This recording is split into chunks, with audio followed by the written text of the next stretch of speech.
në mungesë stafi aty.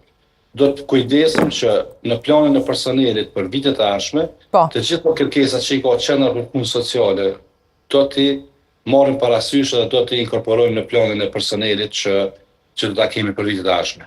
Po, dhe kryetar fare në fund duhet ju pyes pak edhe për këtë çështjen e mbeturinave në fushë Kosovë. Pra, si qëndron menaxhimi mes komunës dhe mbeturinave?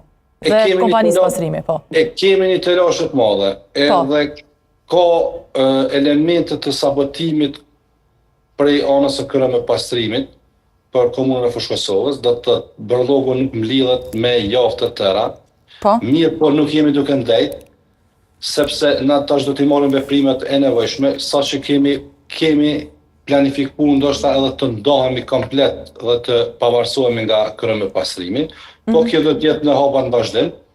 Mirë, po si hapi parë do të fillojmë me blerjen e kamionave vetëm për komunën e fushë Kosovës, ku do ta bëjmë grumbullimin e mbeturinave vetë.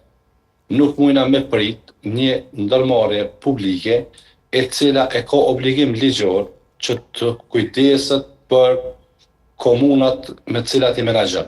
Rrjedhimisht si komunë e fushë Kosovës jemi me tyrat thuajse më të larta që i bojmë për krye pastrimin. Mbi 1 milion euro mbledhen për çdo vit. Edhe të letë fushë Kosova në një gjendje të tillë, kemi pas takime të vazhdueshme me ta, ju kemi diskutuar, ju kemi shpjeguar, por kanë hasur në vesh shurb.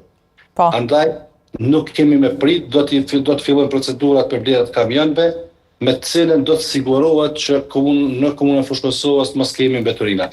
Por shfrytëzoj rastin që të qytetarëve t'ju bëjmë apel që të kenë durim edhe disa muaj, që po shpresoj shumë edhe 2-3 muaj ta bëjmë në zgjidhjen e këtij problemi. Edhe të falenderoj ndërmarrjen publike Kekun, e cila po na ndihmon në grumbullimin dhe pastrimin e deponimeve ilegale, deponime të mbeturinave inerte, me të cilën jemi duke bërë pastrimin e komplet të fushë Kosovës, ku po kemi ankesat të qytetarëve dhe ku i kemi të evidentuara nga drejtoritë përkatëse. Po. Kryetare, falenderoj shumë për kohën dhe për gjitha këto sqarime që i dhe për ne dhe shikuesit e adresës së ankesave. Do mirë se ardhën çdo herë. Faleminderit shumë, faleminderit. Ka qenë mirë. Gjithashtu. Dhe me kaq të dashur miq, sepse nuk kemi as më shumë kohë në dispozicion, dua ta përmbyll këtu emisionin e sotëm. Unë si gjithmonë i falenderoj regjin, Erdin Viganin Kronin Mirorën dhe Blerinën që përgatitet për organizimin e këtij emisioni.